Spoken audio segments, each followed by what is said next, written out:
I call the sewer advisory committee to order. Tonight, this is Mr. Kevin Chakey with Earth Tech Environmental. He's joining us via Zoom.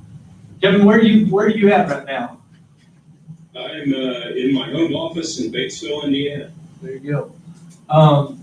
Mr. Storm was the one that reached out to Kevin and started talking to Kevin. We've been going back and forth via email.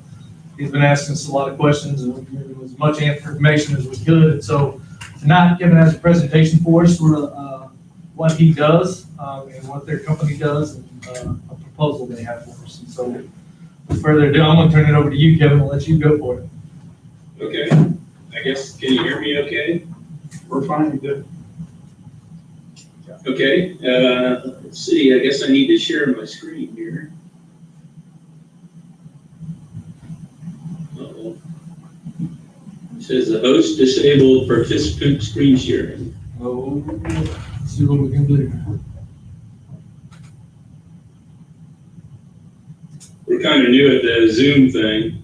We've done a few of them now since the virus hit, but seems to be the wave of the future, I guess. So.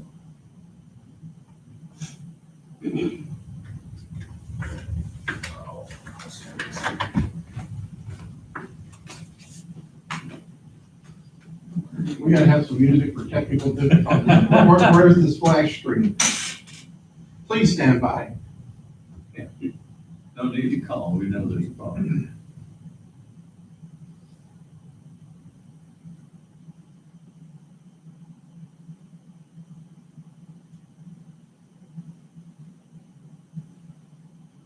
Kevin, I've never done screen sharing. There's a button push somewhere. I'm sure there's what. Let's do it now. No, it still says the host disabled participant screen sharing.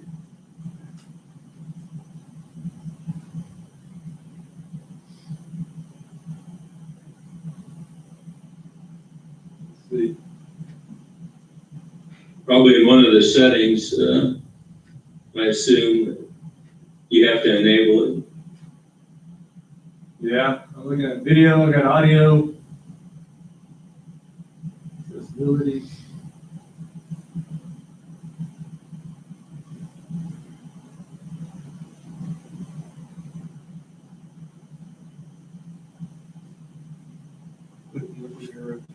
Share screen, it's like mobile, because you share simultaneously. Find out, you look out. Google. You can Google anything.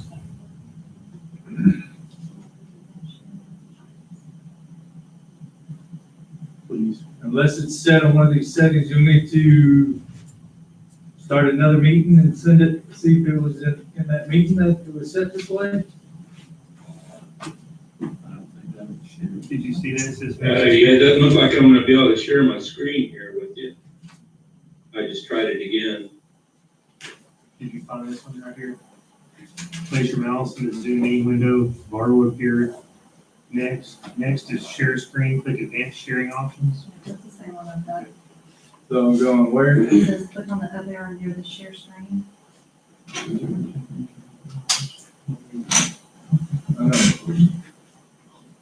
I attend Zoom meetings, but I'm not the one sharing the screen. It says click it. Okay, so let me try. Kevin, you got your email up? Yeah, Let me see if I can log out, leave this meeting on the settings for the meeting, do it, and then I'll send another invite to you. okay. Let's try that.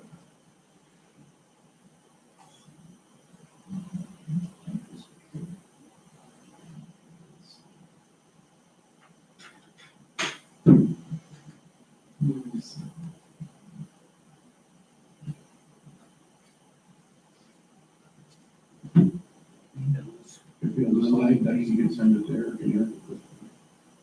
Screen up.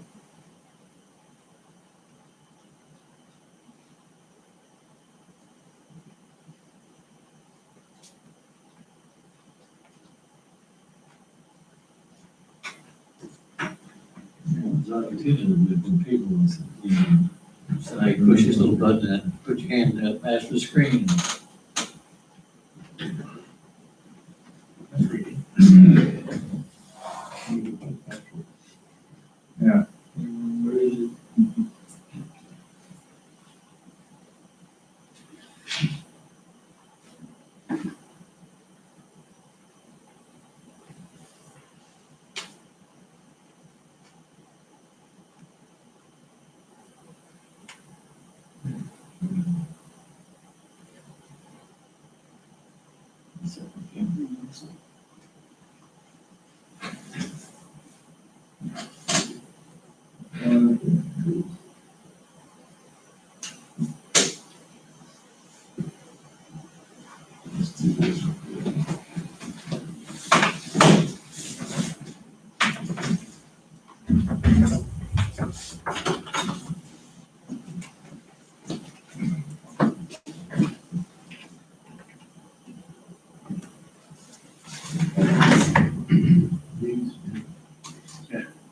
It's the elevator.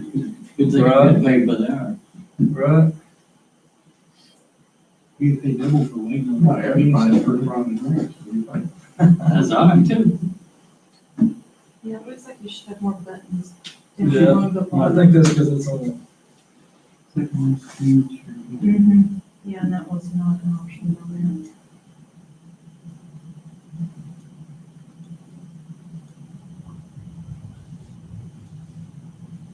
Did you go to YouTube? Look on YouTube. that.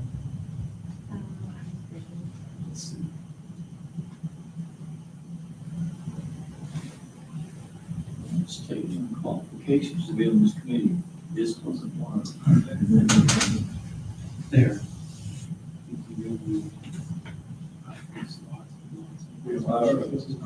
Are you up? Yeah, hold on.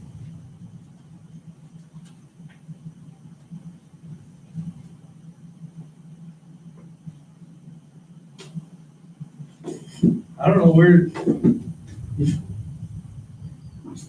And have we done before? You want to show them on YouTube how to do it?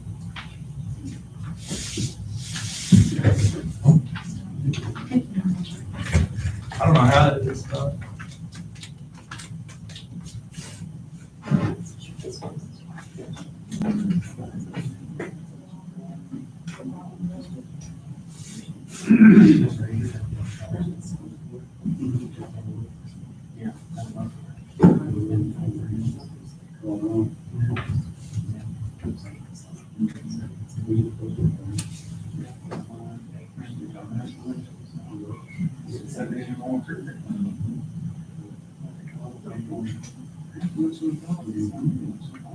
Please leave your message with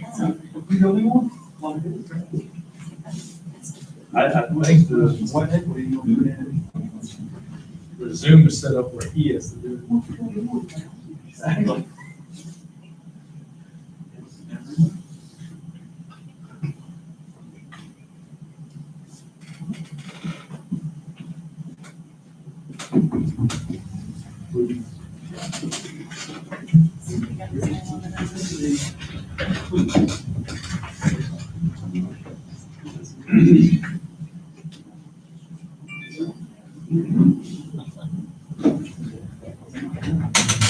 You go to that screen first. It's on the share. Well, they want us to work in that. Yeah. Get those screens and stuff. Aren't installed, aren't they? It's not that. It's not a screen. It's just a, Right, it's that's just a screen check. But it's not. Has the very basket. But if you can do it beforehand. You got it?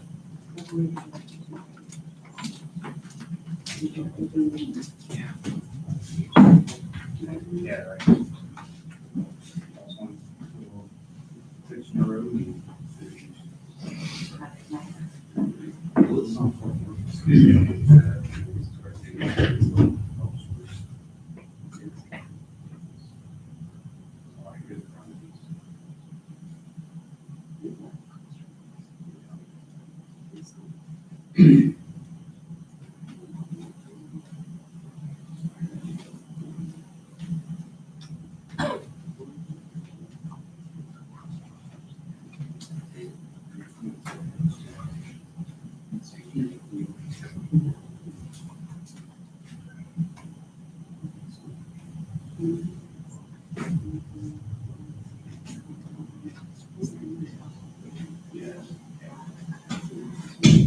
Okay.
Hey.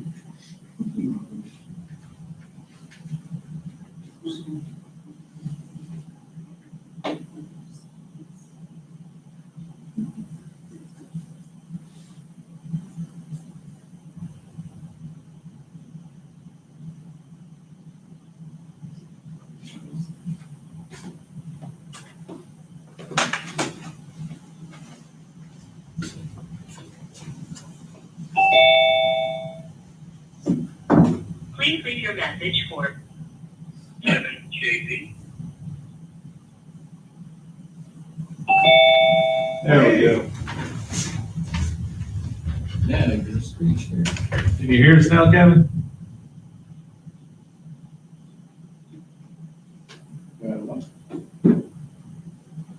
Now we have pictures. I think he's got himself He muted. There he goes. Can you hear me now? Yeah, can you hear us?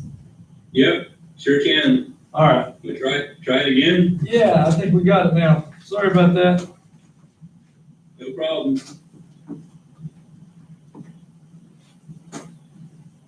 Here we go.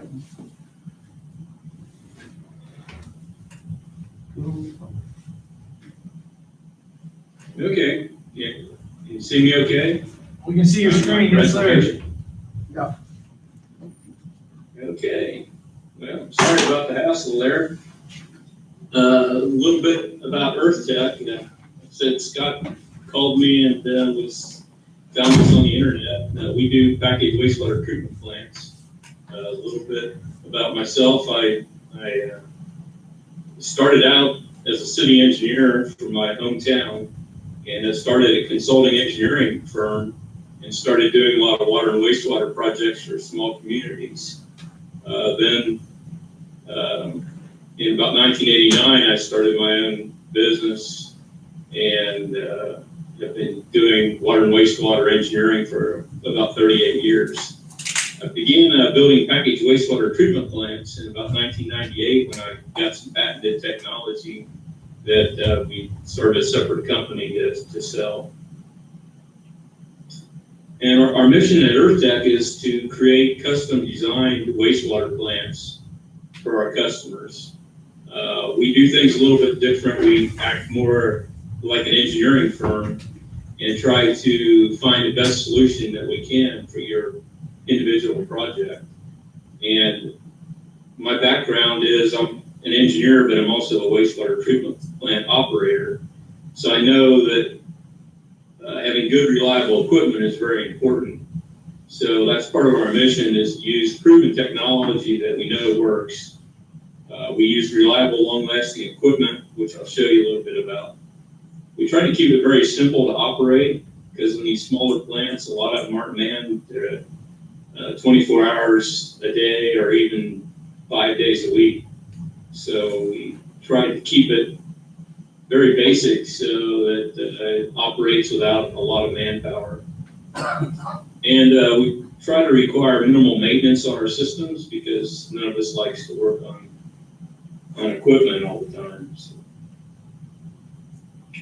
A little bit about the technologies that we use. We do a step collection system. We make little fiberglass tanks that you can put at each home, or larger tanks for cluster homes, to do a lot like probably your collection system is doing, where you settle the solids out in a primary tank and then pump the gray water to the treatment plant. These work very well and provide primary treatment as well as a collection. We do a lot of primary treatment systems. It can be either like a large septic tank or cloth disc and drum filters, which we'll be talking about a little bit on your project. And secondary treatment systems, we primarily design sequencing batch reactors. That's our activated sludge type process, and a amber moving bed biofilm reactor, which is an attached growth type process.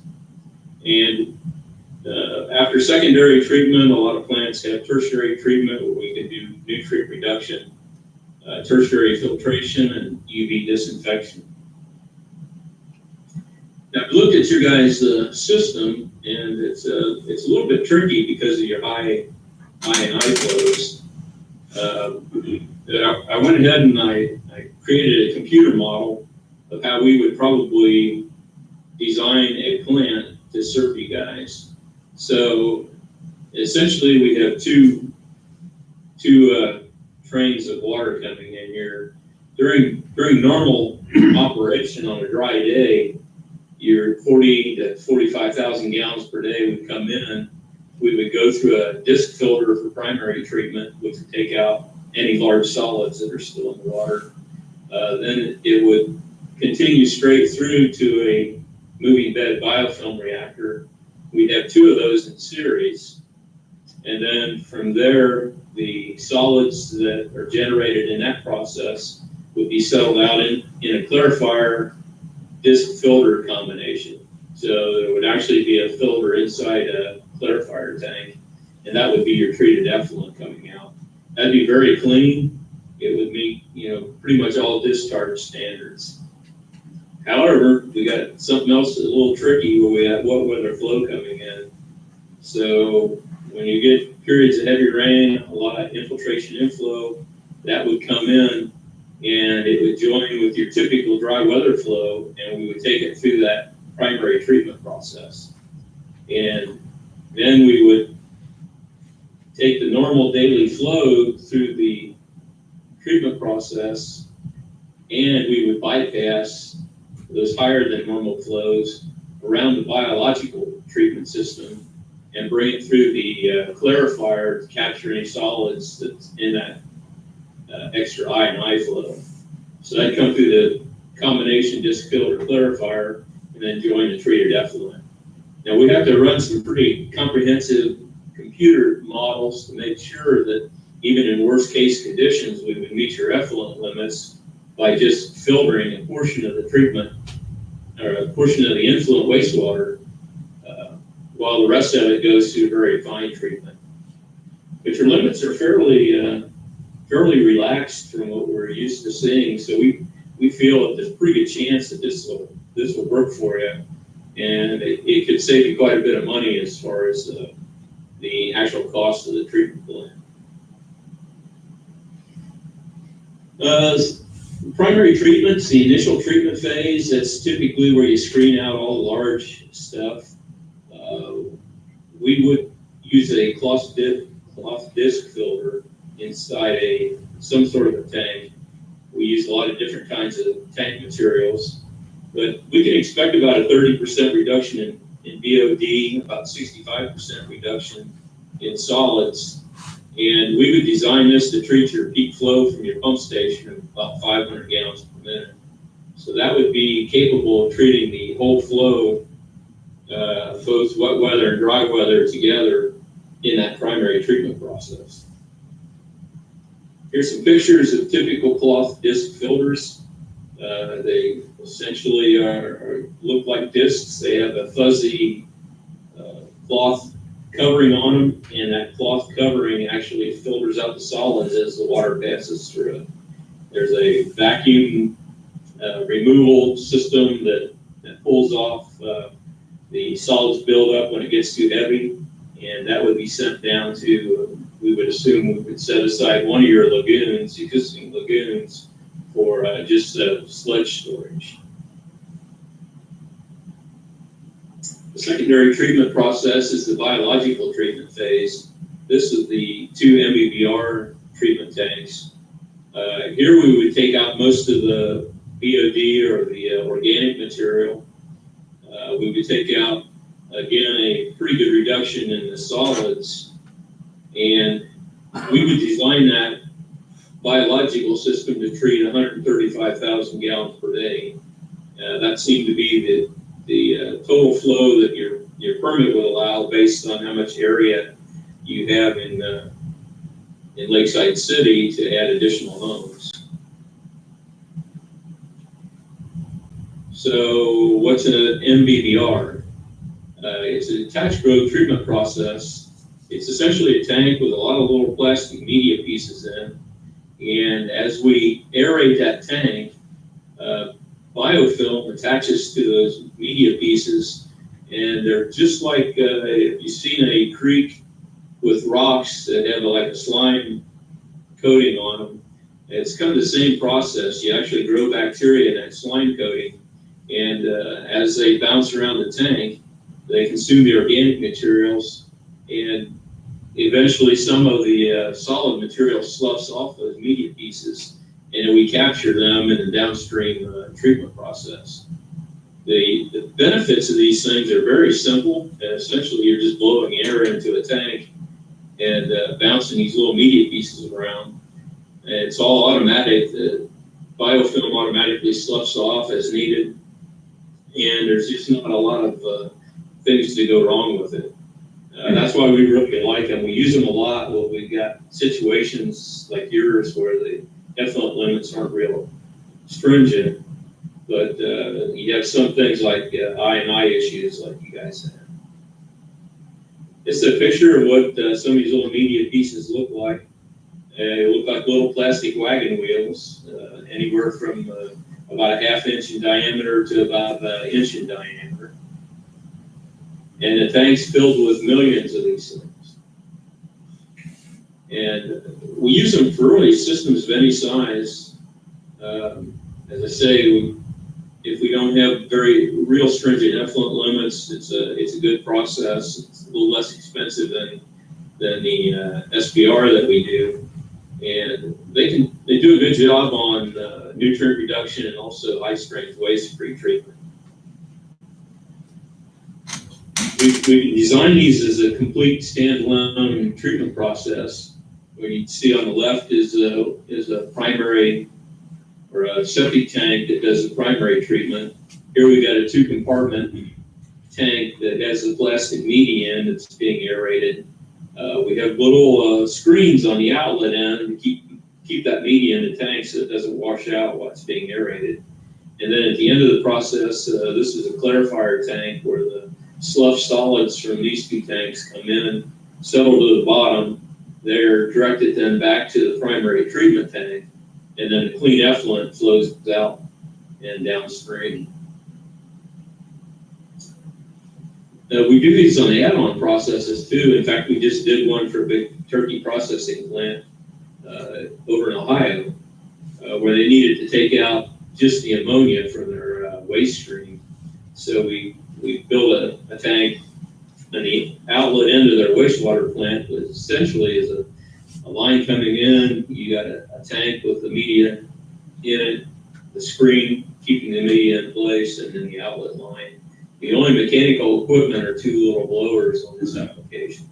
So there's not a lot of equipment to be replaced or maintained with these MBBR systems, which is another big benefit. Again, some of the pictures, a different type of media, it's a little larger. Basically, systems are sized on how much surface area the media pieces have. Here's some of the tanks we did. This is a MBBR system for a RV resort. In the background is a primary treatment tank or a big septic tank that separates the solids out. The water flows through these 2 MBBR tanks through a clarifier tank and then out of the system. So it's a pretty simple process. That system there is designed for about 40,000 gallons per day, which would give you an idea of what size system you would have if you didn't have all the I&I issues in your collection system. This is a above ground steel tank, insulated steel tank, 25-foot diameter by 28-foot tall. It will treat about 200,000 gallons a day. So again, if we pack them full of the plastic media, you don't need a large volume of tankage to treat a lot of wastewater. After the secondary treatment phase, most systems nowadays have tertiary treatment, and this is a polishing and disinfection phase. We would do our tertiary filtration inside the clarifier tank that's downstream of the 2 MBBR tanks.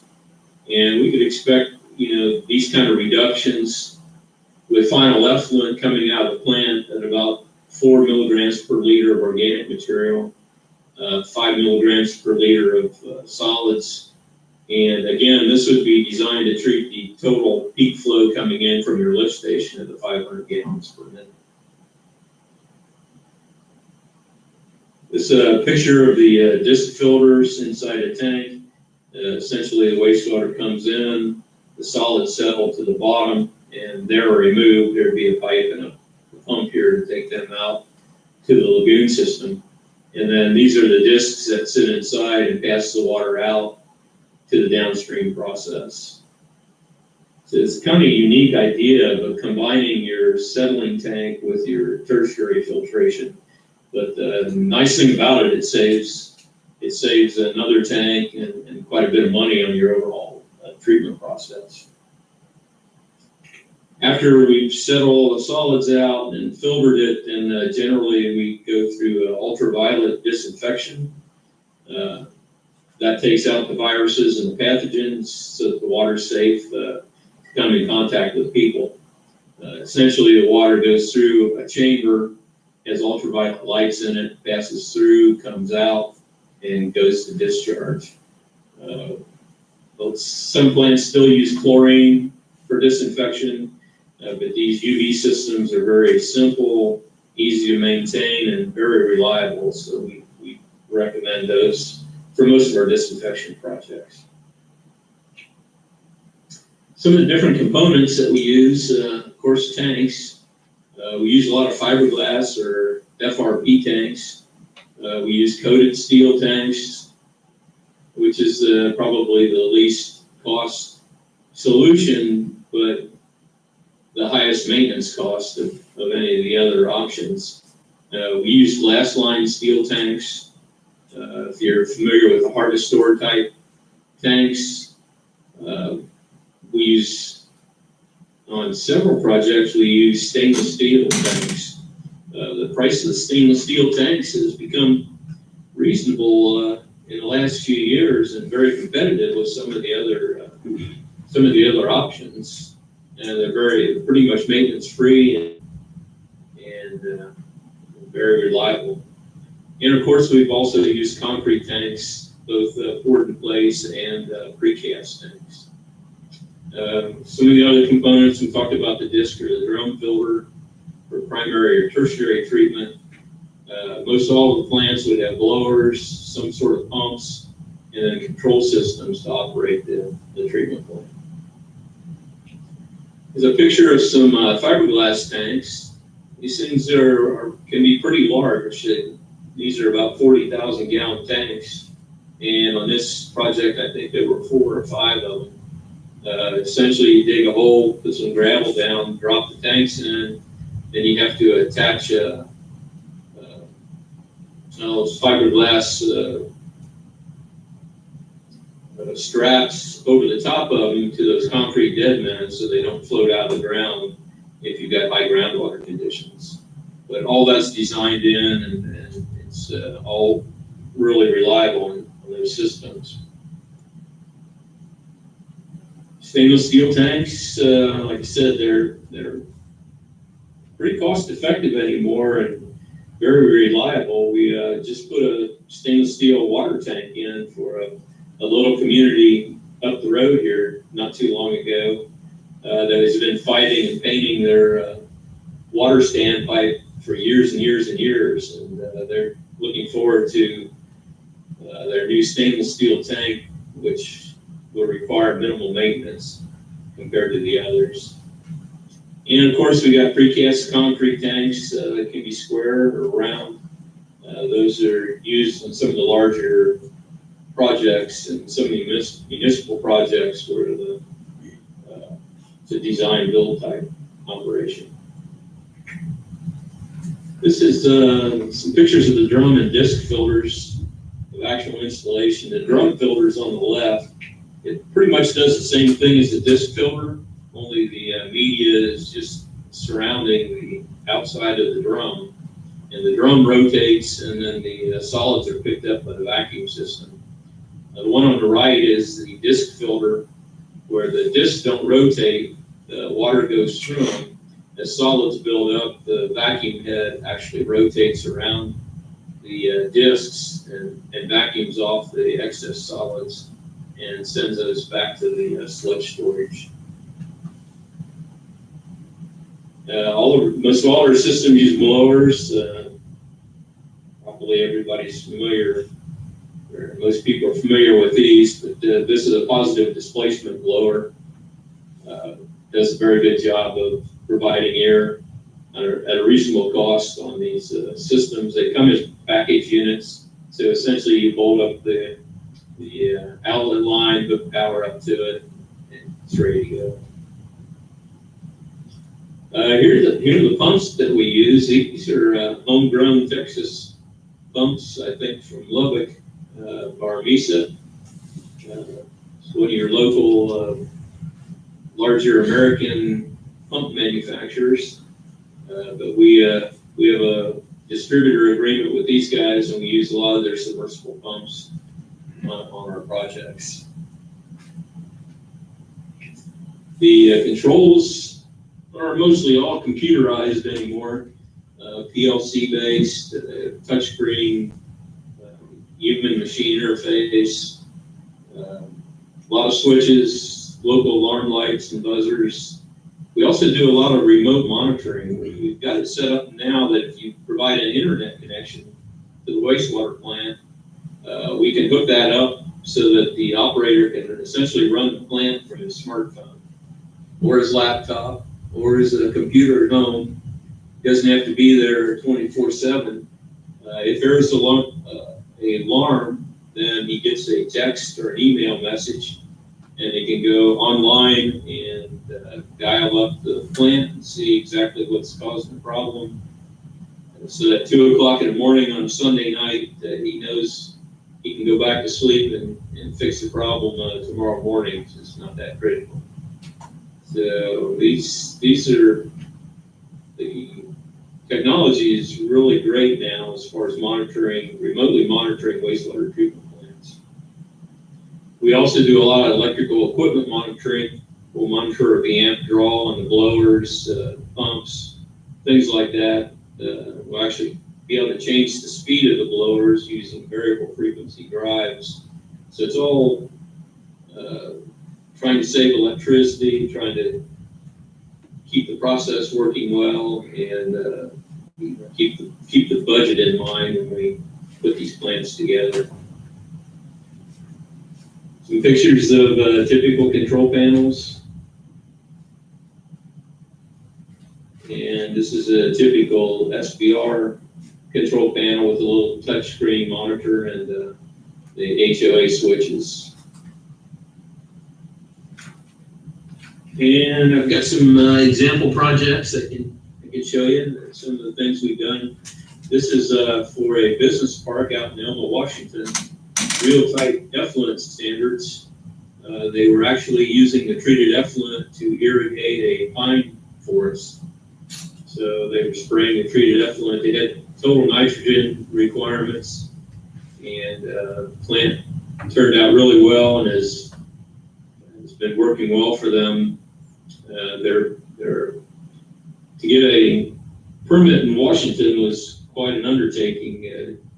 They're very stringent effluent requirements out there.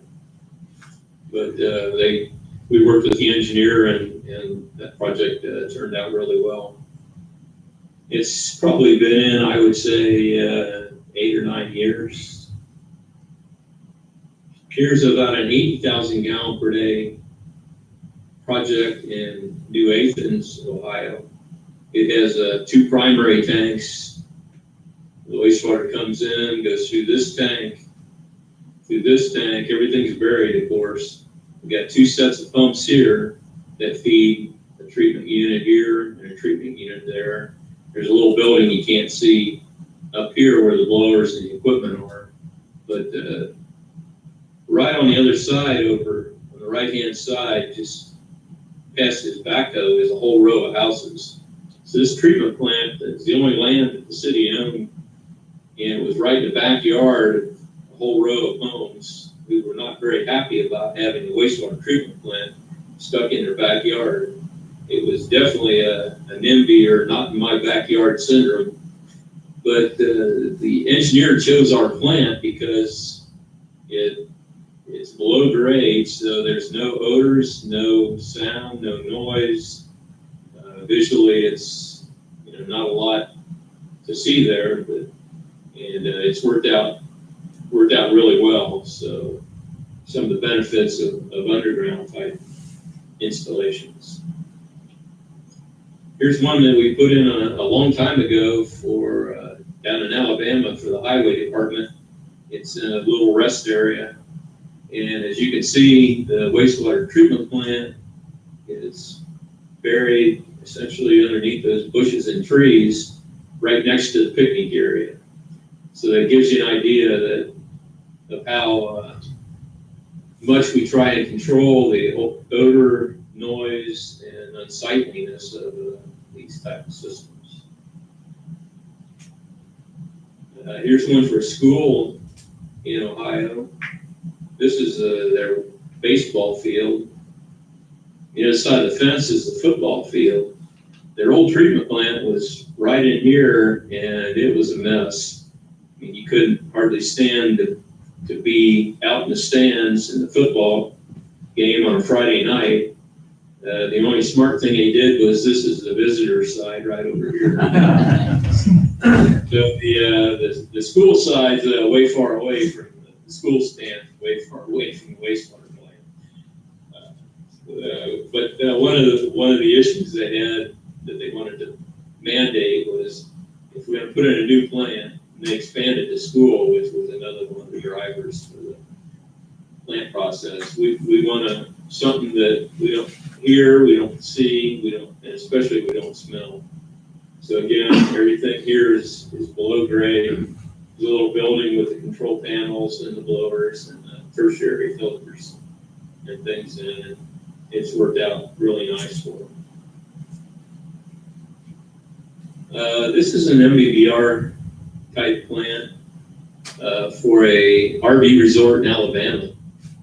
And it's a very simple plant. Now, this is that one I was telling you about. It was a 40,000 gallon per day plant. This is the primary tank, and then it just flows over through the first 2 lids of the MBBRs, MBBR2, clarifier tank, and then they've got a pump tank that takes the treated effluent down to the lake. And they looked at a lot of different alternatives. They were very cost-driven on their treatment plant alternative. I think the engineer for this process put it out to bid nationally, and they had like 23 proposals from different companies. And of those 23, they narrowed it down to 3 different plants, and we came in and interviewed. And we were selected to build the plant for that company. It's actually the Mountain Lakes RV Resort is owned by one of these large, I don't know if you call them timeshare, but you buy an ownership in in one of their RV resorts, and then you can visit the other resorts. And so we actually are starting another project for them next week, actually, down in South Alabama. And we're also looking at doing another one for them in Branson, Missouri. So one of the things we really try and do with our plants is that you'll get personal treatment from us. We're pretty much a family business. I do most of the engineering. My son, Joe, handles the construction and also the plant operations. We monitor most all of our plants. If the owner provides an internet connection to that plant, we will monitor it for you at no cost. That's one of the things Joe does. He goes through every morning and looks for any alarm conditions on any of the plants. If he sees something out of whack, he calls the operator. We try to be proactive in making sure that that plant is working well. And my son-in-law, Bannon, he does a lot of our proposals and computer work. And so we're kind of a family organization. I've been doing this for a long time, and we work hard for our customers, and main thing we try and do is get you a plant that fits your situation, that you can afford and take care of with a minimal amount of hassle and problems. And, you know, every project will have a few things that, you know, we call them problems, but there's always something that comes up. But we always find a way to work around it, and we try and work directly with you guys and make sure your plant runs well. Because in this business, you can do 1,000 fantastic plants and nobody knows about it unless you really tell them. But if you do one plant that screws up and doesn't work right, everybody knows about it. So in this business, a wastewater plant is almost like a child. You birth them, you feed them, you keep them running, they grow up, start having problems, correct them, fix them, but you never seem to get rid of them. They stick around forever. But, you know, these things are designed, the fiberglass tanks we put in are designed to last for 50 to 100 years. So once that thing goes in the ground, you know, the mechanical items will need periodic replacement. But the basic hardware, if we do the job right, design it correctly in the beginning, that plant's going to be there longer than all of us. So I think this is a little ad on MBBR we put on a plant in Lexington, Indiana, that was meeting its effluent limits, except they got new ammonia limits that were very stringent. And most of the engineers were wanting them to build a new plant and spend millions of dollars. And we came in and said, well, we can put a little MBBR on the back end of this treatment plant. I think it was $80,000 for the entire process versus like 1.some million to build a new plant. So again, we try to match the solution to the problem on these projects. That's my contact information. I did send Eric a copy of this presentation. I'm sorry that we had the problems starting out, but I'd be happy to answer any questions that you folks might have. Yeah, Kevin, thank you so much. I'm going to turn it over to the sewer task force members and let them ask any questions they might have. So guys, if y'all got questions, I'm sure y'all do. Yeah, do you, is installation left up to us, or do you oversee that, or how does that work? Well, we do it a lot of different ways. The primary and probably the best way to do it would be that we would provide the equipment Well, normally we'll do the design. You would typically have a local engineer that would assist with the permitting, because you have to have a local Texas engineer to certify the plans. But we would work, directly with whoever you would choose to assist you in getting your permits. So once the plans are done, the permits are in hand, we would generally provide the equipment, and then also send my son Joe down to help with construction. It's more economical for you guys to hire a local excavator to do any excavating and site piping than it would be for us to come down there, find somebody to do it, and then mark it up and have to charge you for administering it. But we would assist you during construction with whoever you choose to install it. We do all the equipment installation inside the tanks, and if there's a small building there, we would do pipe and equipment installation inside the building to make sure that all those components, all the critical stuff is either done by us or directly overseen by our folks. You'd also would want to hire a local electrician to do all the electrical work, running the power to the different components and hooking up the controls and that sort of thing. Once everything's installed, then we come down and we spend several days doing what we call startup, where we check all the equipment out, make sure it all works, it's all meeting its specifications, and then we train your operator to operate the plant, get all the remote monitoring and everything set up, and the remote alarming, so that when we leave there, everything's working just the way it should. How long is everything guaranteed to work for, like under warranty? Well, our basic warranty is a year for all the equipment, which is generally what our suppliers give. We do have some engineers last for 2 years, or some people even 3 years. It's, you kind of have to, pay for it. If we know we have to warranty something for 3 years and our build you a wastewater treatment plant, we're gonna make sure that thing's running and stays running, really whatever it takes. On your disc filters, how many years are they till you have to replace them? The cloth on those, I think is rated for 2 to 3 years.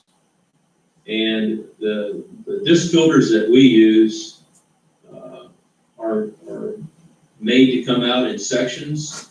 So it's fairly simple to replace. You don't need a big crane like you do some of the disc filter manufacturers. And the cloth material itself is fairly reasonable.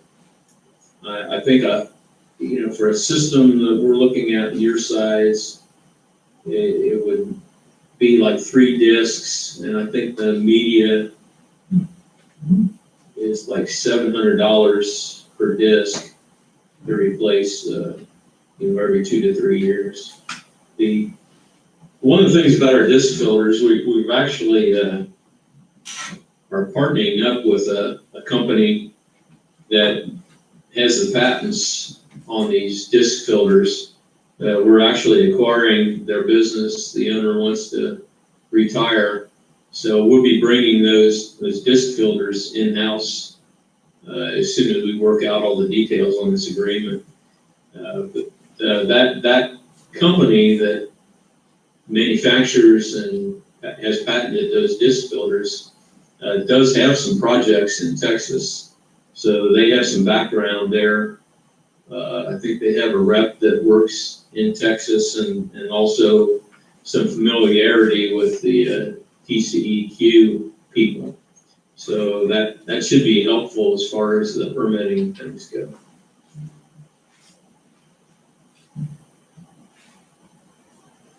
Kevin, all the plants that you showed on your presentation were all buried. Is that because of the aesthetics of the environment that they're in? And is that preferable over a one on surface? Well, the plant that we're gonna start on next week is gonna be an above ground plant, but it's located in the South Mobile, Alabama area, where we don't have to worry about freezing. A lot of the plants that we have are in cold weather locations, so we generally try and bury all of those so that we can keep them warm in the winter, keep them from freezing, and also we get better treatment quality. A lot of the plants that we sell also are because people want everything buried below grade because there's either neighbors they're dealing with or property issues or odor concerns and that sort of thing. But, you know, it's really a cost issue too. The above ground tanks are generally less expensive. I mean, the tanks that we were looking at on your project, we were looking at the above ground stainless steel tanks for the MBBR tanks because they'll last pretty much forever. And you don't have to do a lot of excavation. You basically just pour a concrete slab with some foundation perimeter wall on it and set the tank on it. And so they go up pretty fast. And those tanks, if we supply those tanks, we actually supply them installed because our stainless steel tank supplier actually has construction crews that go around and the prices from them is turnkey. The tanks will be completely installed. So all it has to be done is the interior piping and that sort of thing. So a lot of times it comes down to cost. We can cost them out both buried and above ground, and you guys can decide what's best for your individual application. You said that the price of that stainless steel tank is turnkey. Is that turnkey with the foundation or without the foundation? They do the foundation and everything. They'll come in and excavate the wall. They have engineers in every state to certify the tanks, and they'll do the foundation. They do the tank itself, the safety ladders, any vents, all the pipe openings through the tank walls. A lot of our northern tanks are insulated to keep them warm in the winter, so they put the insulation around them and the cladding and everything. So they're pretty much a complete build out on those tanks.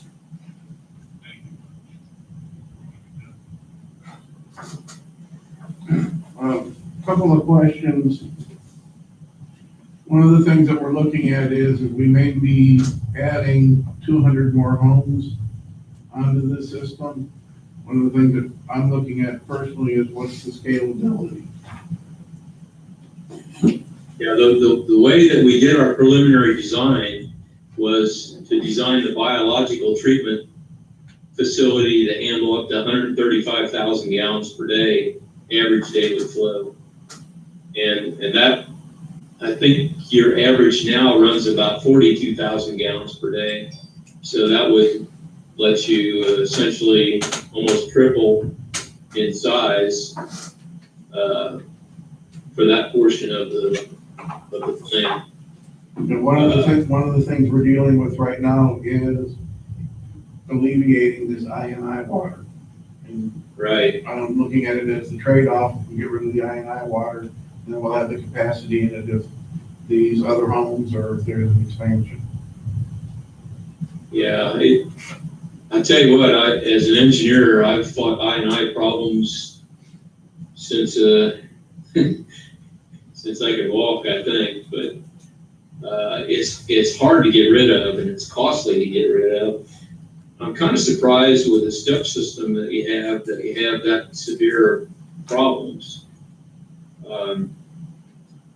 We have, in our experience, if you've got precast concrete tanks, they cause a lot of the problems on step systems, especially the risers and the lids. And, you know, they're easy to find with step systems because you can put a simple monitor on each pump. And so you know how often those pumps run. You can correlate that with the rainfall events, and you can see pretty quickly where your problems are. You probably got a good idea already, maybe where some of those are. But if you can narrow down the problem and start addressing them from the worst case scenario forward, a lot of times it's cost effective to take that I&I out and not overbuild your wastewater treatment plant. But again, I don't know your system that well. I'd like to come down and visit, and take a look at everything, and probably give me a lot better idea of what you have to deal with there. And the other question I had was, we put the system in, from a man-hour standpoint, are we looking at a person needing to be there 10 hours a week, 15 hours a week? Or, you know, because we have to be able to put the cost of goods sold, you know, what do we have to put in for labor and for maintenance? Right. One of the things that we'll do for you, if you go with us on our plant, is we prepare what we call an operation maintenance and replacement cost spreadsheet. And in that spreadsheet, we estimate how many hours it will take an operator to do the standard and typical maintenance on the plant, and how much the electrical cost is going to be based on your local electrical rates, and how much you should budget to replace equipment. Say we got a blower that's rated for 20-year life, and you know it costs $5,000. You need to divide that up so that you set aside a little money every month to cover replacing that blower in 20 years. But that'll give you a good idea of what your overall operating and maintenance and replacement costs will be. Do you have a comparable job that you might be able to provide us with a spreadsheet so that we can look at those numbers? Yeah, we've got pretty much a standard spreadsheet. You plug in the you know, cost of the electricity and the flow rates, the average flow rates, and it'll calculate how long everything's got to run. Some of it depends on the automation, how much automation we go with, because if we control the blowers based on the actual measured dissolved oxygen in the tanks, we can probably save you some electricity, but your capital costs are going to be a little higher for the equipment to do that. So there's trade-offs involved that we usually sit down and work that out with the customer. As far as how often your operator is going to be there, it's probably a TCEQ question, because most of the states require the operators to be of a certain grade level and spend a certain amount of hours at the plant based on that plant's rating, flow rating. From our standpoint, we have plants operating that honestly never get looked at other than to do routine maintenance on them, because they're remotely monitored, and if it's an MBBR plant, there's really nothing to do. The process is all automatic, depending on how much flow comes in and how much food comes in. The biofilm adjusts itself to those little plastic pieces, and you know, it's really nothing to operate other than changing the oil and blowers and making sure that you know, everything's operating correctly. And my last question is, looking at it from a maintenance standpoint, will you enter into a contract to help us control the cost of repair parts? Some companies will come in and lowball it coming in And then when something breaks, the repair parts are 10 times what you paid for it when you were putting the item in. Yeah, and I'll be straight with you, we don't operate that way. I mean, on that O&M and R spreadsheet that I give you, it will have the actual costs that we charge for a pump or a blower or any of that replacement equipment. And the other thing that we do, because none of us are gonna be here forever, but we try and use off-the-shelf equipment pretty much for everything. The only thing that's really customized would be on our sequencing batch reactor plants. The software that actually operates the plants that's in the PLC is pretty much our own design. But on the MBBR plants, the controls are very straightforward.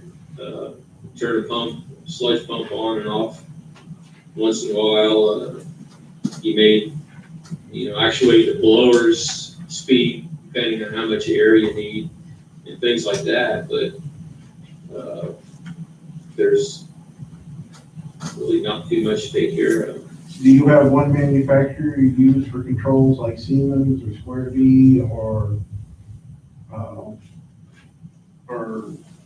are you off the shelf?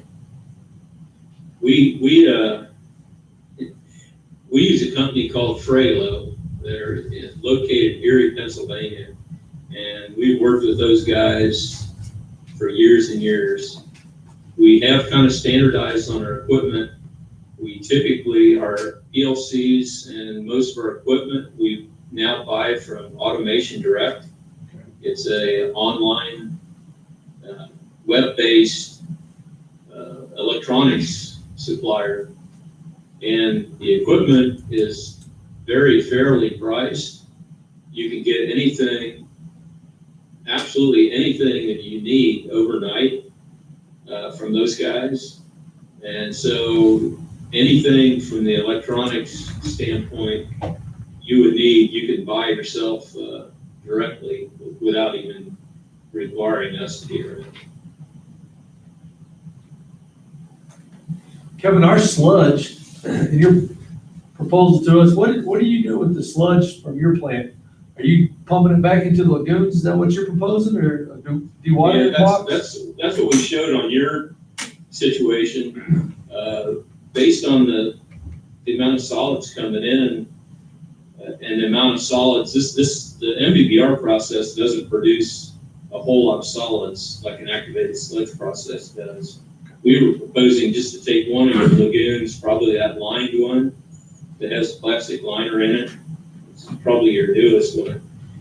But we plan to use that for sludge storage. Most of the water is going to evaporate off of that, I'd assume, over time. So based on the size of that lagoon, you're looking at probably decades before you'd have to get in there and actually clean it out. Our computer model will tell us exactly how much we can expect as far as solids generation once we complete that, and then we can give you a good idea of how many years of storage you would have in that basin before you'd have to do anything with the sludge. Okay. Other treatment plants, most of them do contract hauling with a sludge or biosolids company. Some of them dewater it themselves and landfill it.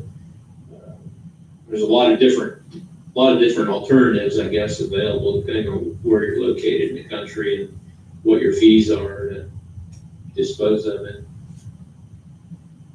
Do you have the question everybody wants to know now is, do you have a rough cost of what we're looking at for the proposed plant, or is that?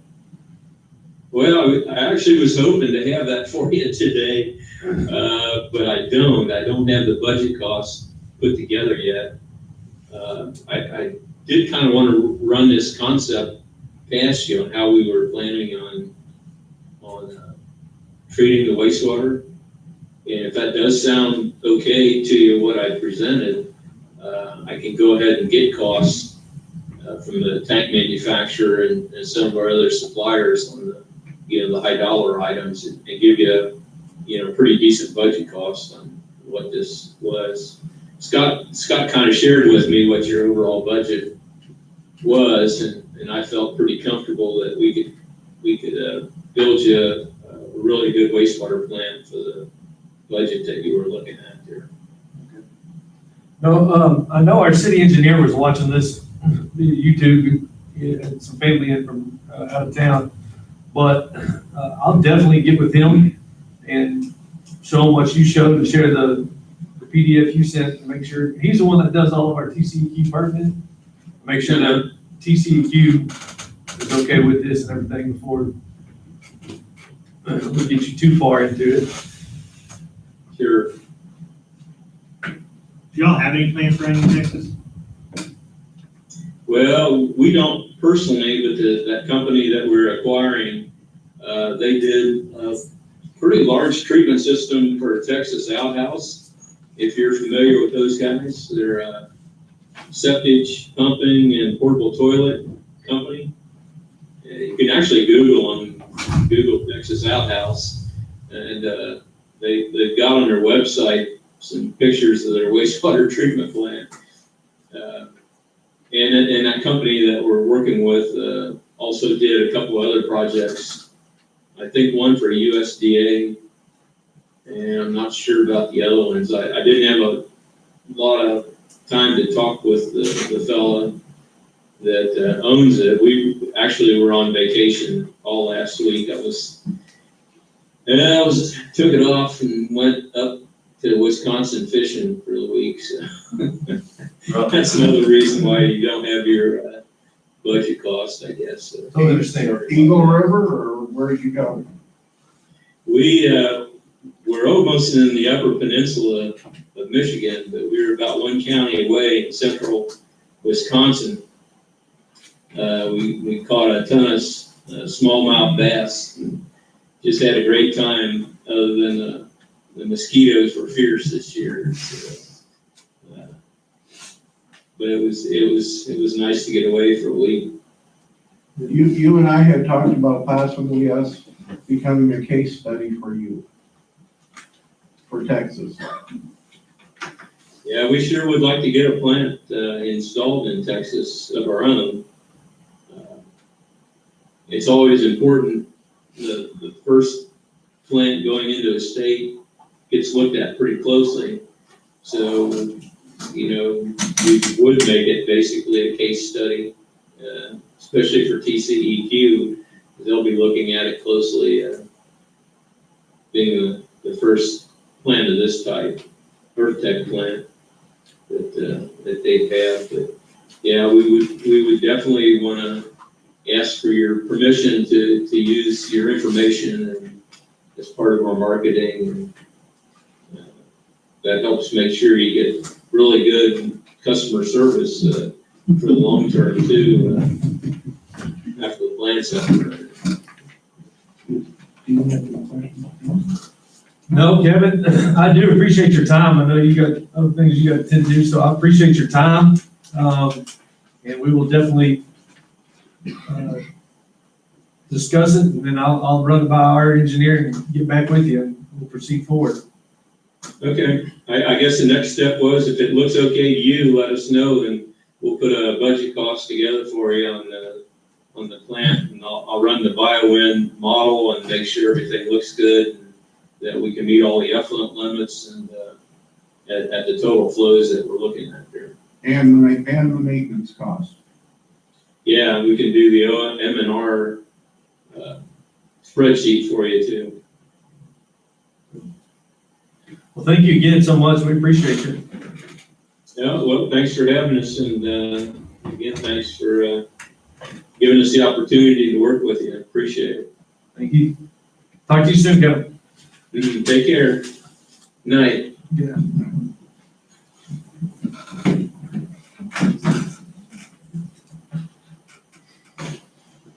Pretty awesome, get that done for what we got. Yeah. That was what everybody was forgetting now.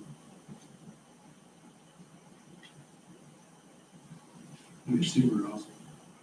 Thoughts, ideas? And if we get some grant money, we're even better off than that. Oh, yeah, for sure. I don't think we're at the point of discussing numbers, but the numbers are very good. I gave them an initial budget and told them this is what we had to spend. And that was when we started talking about the being a case study, because with case study comes discounts on equipment. And, Well, this is something that's gonna have to be bid out, isn't it? but Isn't this something that you expect to bid out? Yep. I mean, he's just gonna be one player of many that's gonna be. More or less, he's proposing what he would put in, and then Right. Dean will look at it and say, yeah, TCQ will allow you to do, well, then we would have to submit it to TCQ and say, this is what we want to do, and they would say, they'll give all the final, yes, you can, no, you can't. This So I'm saying, a project this size would have to go out. And then, yeah, we will have to publicize and put it out there, everybody, whoever wants to bid on it, and everything else. But this is a start. Yes, yes, correct. It sounds pretty good. What exactly is happening on the discharge side? Once it gets out of the clarifier, like the discharges, to as that foot water, With the new plan, yeah. so then we How would, far do we have to take it to get to where we need to be? and that's the part that Dean's working on right now, putting all that stuff together. 'Cause that's gonna be on us. Yeah, we have to verify or vouch for a mile downstream. So anywhere, if we go straight across the road and do that tank right across the road on Cully Road, if that landowner lets us do it, then we gotta go from there, where downstream a mile is. So if it's another tank, then another tank, and another tank, and another tank, we gotta do that a mile downstream. Is that all pipelines or just? No, it'd be, you pump into the first tank, after that, it's overflow after that. Just like when the heavy rain comes and, you've seen out in the farmland where the tank fills up, it gets so full, then it overflows and it'll run downstream to the next tank, and that tank will run down. We just have to make sure that's the way it runs, that's the way it goes. Yeah, and then you gotta get permission from each one of those landowners to say, yeah. if they can keep their tanks full. That's the longest, hardest process of it all, getting all the permitting and the landowner permission and stuff like that. And then getting a lease agreement from them on it too. If this company provides that personal service of monitoring, to me, that's pretty big. Yeah. I agree. Well, with the ability with the technology that he has, have a problem, all we have to do is him to log on to our system. Boom. He's logged on to it, he monitors it 24 hours a day.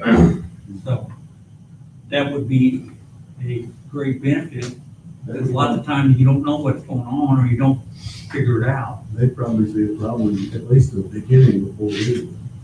I agree, yeah. And when you're dealing with PLC controllers, the earlier you know the problem, the easier it is to fix. True. As you alluded to, I still think we've got to look seriously at the I&I problem. And what he said is right. And I said in the first meeting, we need to look at it and find out what the best bang for the buck is. We may not be able to take care of 100% of it, but we may be able to push some money at and take care of 60%, which cuts our water down from 100,000 gallons extra a day down into the 30, 40,000.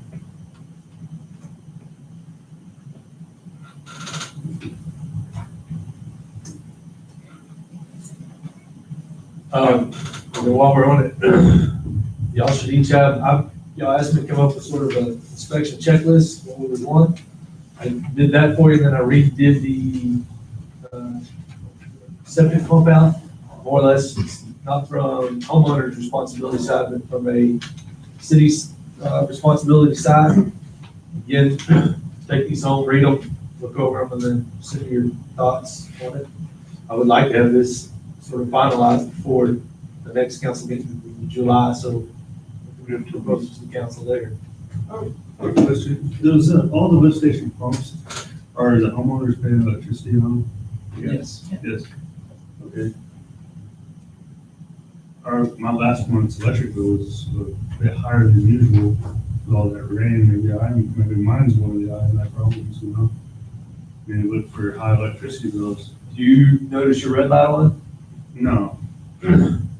No, the pumps working. I mean, I'm just saying. Yeah, no, that you, very, very well. Could have a float switch stuff too. Or you could have a float switch. Usually if your float switch is stuck, it's going to, you'll know it pretty quickly. Yeah, Yeah. it's in the red light. But when you're looking at replacing, we could say 90 pumps in a year, at $500 to $700 a piece, that's a chunk of change.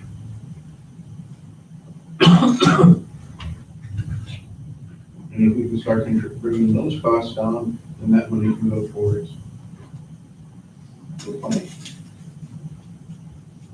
Just so you know, any money that the city makes off of water or sewer can only be used to go back into the water sewer fund. We can't take money that we make off of water or sewer and go pay the street with. We can't do, that's against Texas law. You can't, or governmental law, you can't do that. I can't also use the same money that I make off of property taxes, pay for your sewer. So the way that we pay for the water and sewer repairs is, it's the what, when you pay your water bill, you have a sewer fee, the city generates revenue off of that, and it can only be used to go back in the water and sewer fund. It can't be used to go into, hey, let's put this into, general fund, whatever you want to call it. It can't go back into that. So if we upped everybody's sewer rates like we were talking about, we can't take the revenue that we're making off of those raised things to go and pay for streets, stuff like that. We can only use it back in the water sewer fund. Like that's audited and all that. Huh? So that's audited. Oh, yeah, yeah, oh, yeah. Definitely. Well, I had somebody asked, I No, was this last meeting before somebody had asked that I bring that exact thing up. Yeah. Was if we went up on the rates, how would the citizenry be ensured that the money's being collected for those repairs would remain in that fund for those repairs? that's why when you see in our audit, there's a general fund and enterprise fund. And those two have to stay separate. You can't do one with the other, or vice versa. Can we So do an it's- ordinance that just says the money on this? You don't need an ordinance, because it's. So it's sort of an escrow account. Yeah. It's built Yeah, in an exactly. escrow. The enterprise is an escrow for some. Your average homeowner does not know that. No, And I agree, a good idea to just have that little in quotation mark, can be only used for sewer and water processing. Well, sure.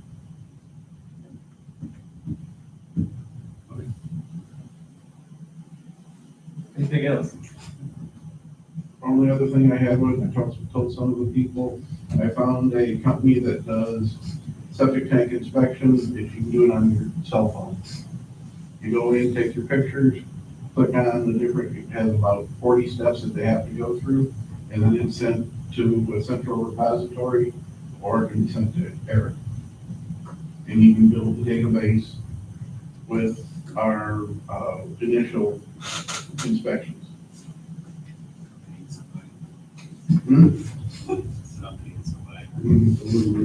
Are y'all still good to meet next Tuesday, July 7th, at 6 o'clock?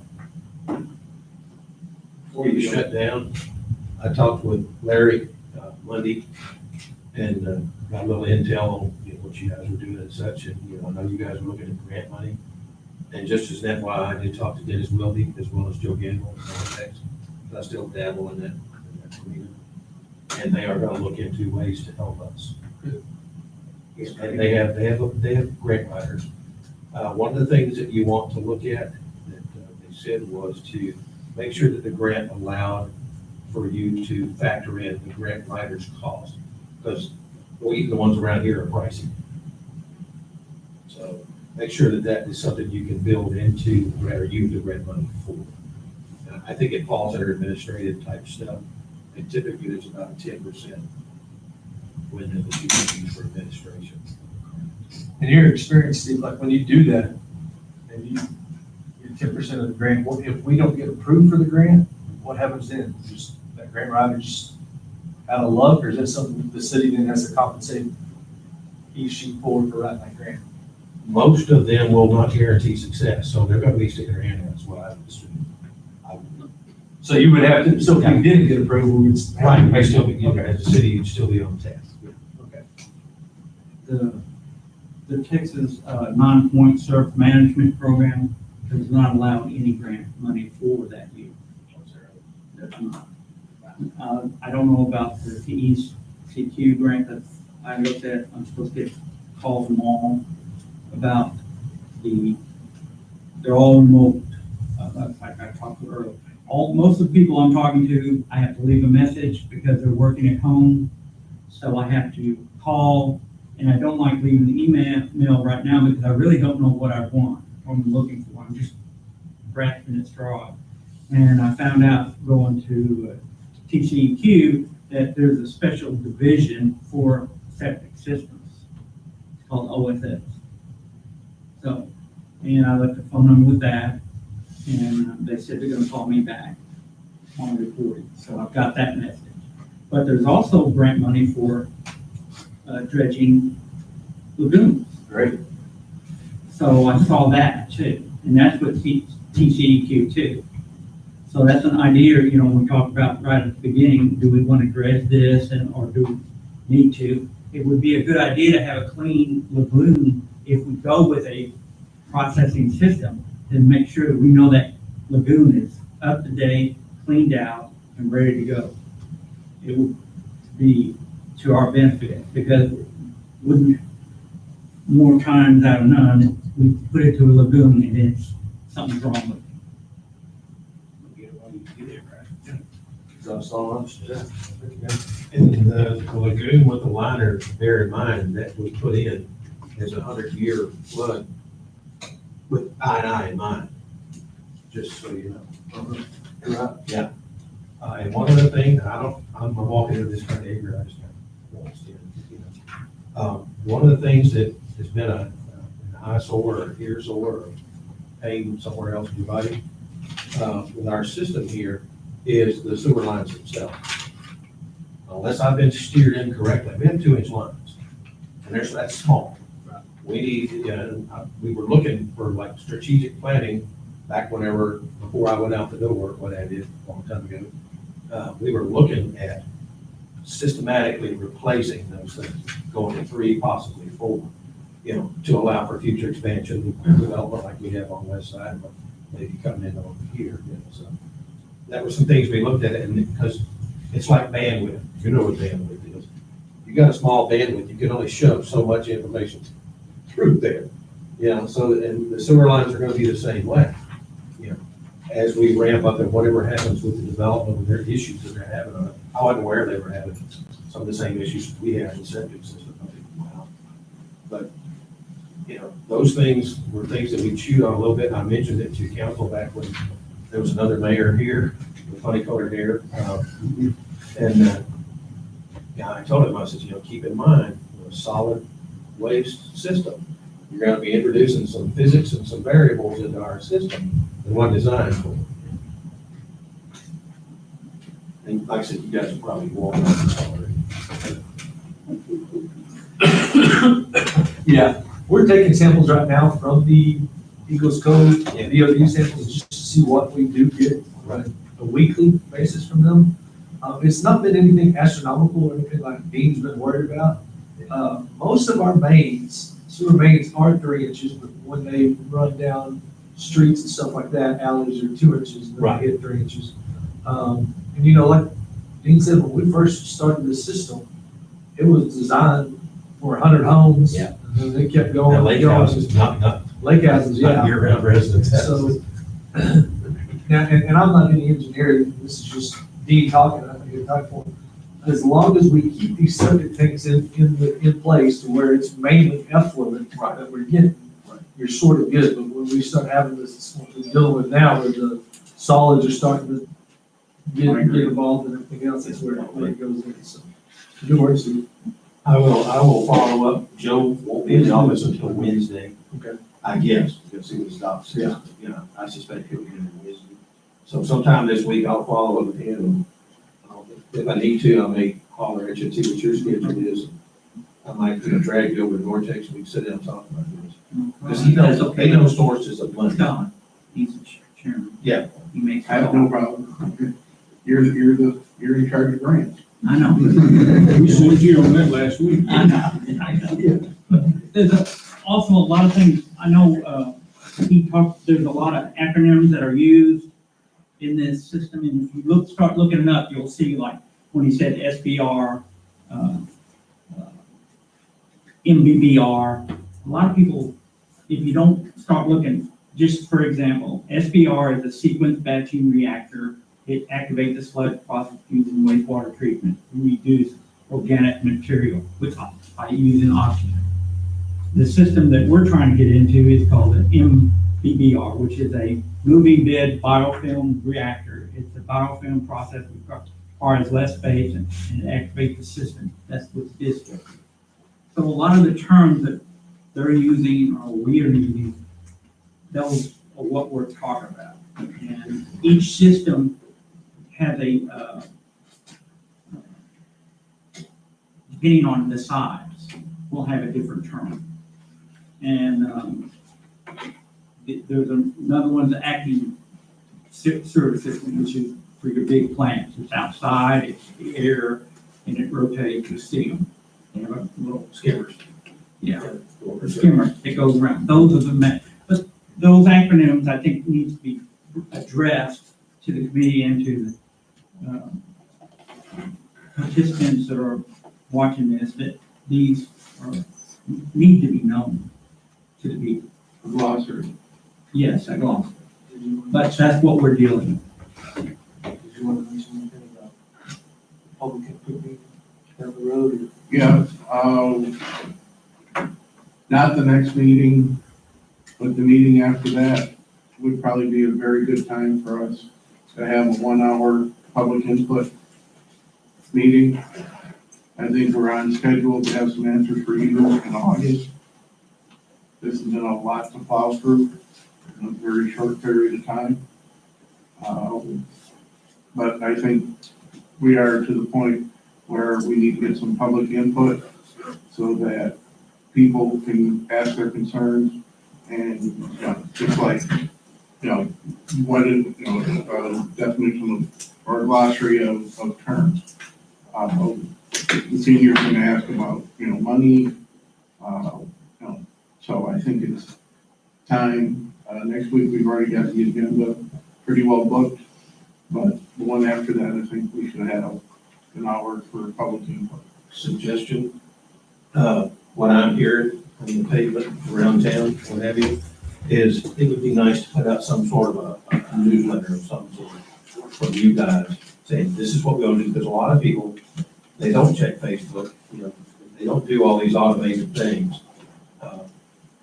I'm just about as guilty, I check my Facebook about every 4 days, maybe, so it would be good to put out, spend some money on some postage and send it out to everybody around so they know exactly what's going on. Or where you're headed, what you want to do. Can we compile this information that we've got in one place and link it somehow to on the link on our website? Yeah. So if we send a flyer out, That'd be great. then we can push somebody back to the website and say, the public input meetings in 2 weeks, here is everything we have compiled.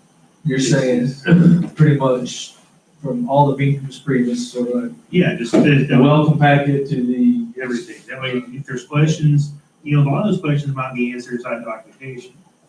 And it also might make for some more productive questions also. It's a thought. You might put out on the marquees to, look at the city's website for updates from the sewer advisory committee. Okay. Would you email us all that, That presentation. presentation?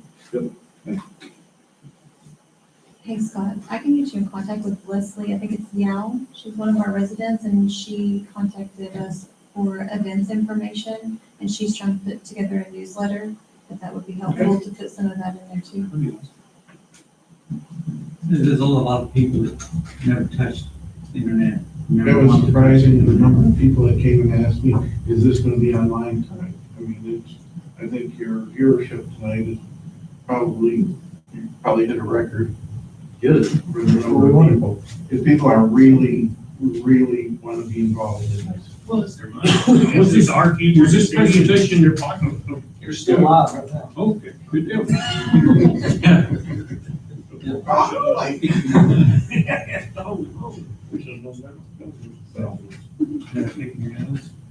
Back of the hand, turn it this way.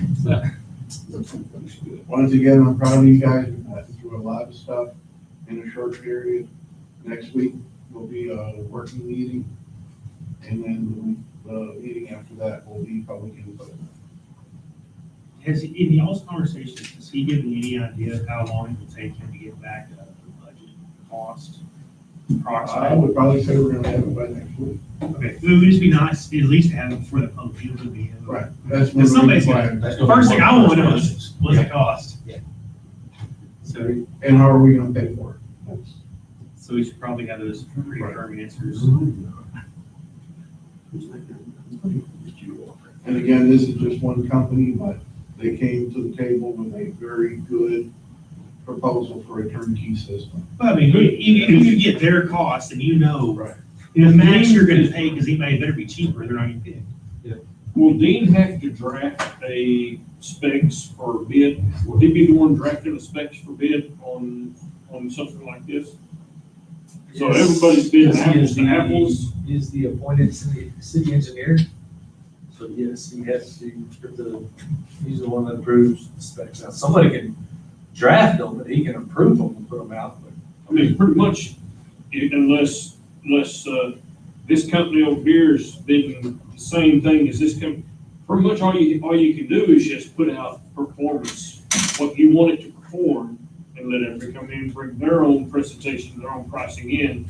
And then there again, I don't think we're locked into accepting the low bid. It's just the best value to the city. lowest qualified bidder. The return on the investment. Do you have to say, you have to have the lowest bid or the best? Because I know that a lot The of lowest qualified means you gotta go with the lowest bid, but they have to be the most qualified for your thing. So if it's some fly-by-night company, that's somebody lowballs $100,000. you. It's a two-pronged test. Yeah. Well, there's a company I showed Scott, called Wastewater, out of Taylor? Waller, Texas. Waller. Okay, and that's a company that does the exact same thing this one does. Whether he puts a bid in or not, I don't know. And like anything you look on the web, I've even found companies in Dubai. So there's so many different companies, and so many companies make their own tanks. Some companies buy tanks, called from a Genesis tank manufacturer. So each component is different, and each component is maybe made in-house or not in-house. Like he was saying, he was buying that other company to build the filters, had the filters in-house, which is a good idea, because you can keep quality control that way. So that's your biggest issues, and he's using the local Lubbock Pump Company, which is mainly for oil, but that's, Those are municipal water pumps, that company is municipal water. pumps. yeah. I just did some business with them. Well, that's not gonna be the task of this committee is to, no, that goes on to the city. That's what we need to You do the remember bidding and whenever we have a select- public meeting is what we are. We're only an advisory committee. City council spends the money. Yeah, I agree. That's something needs to be addressed too, that make sure that we're just advising the council of information that they can utilize for their city. Well, with all that, I think, anybody else have anything else? Motion. Motion to adjourn.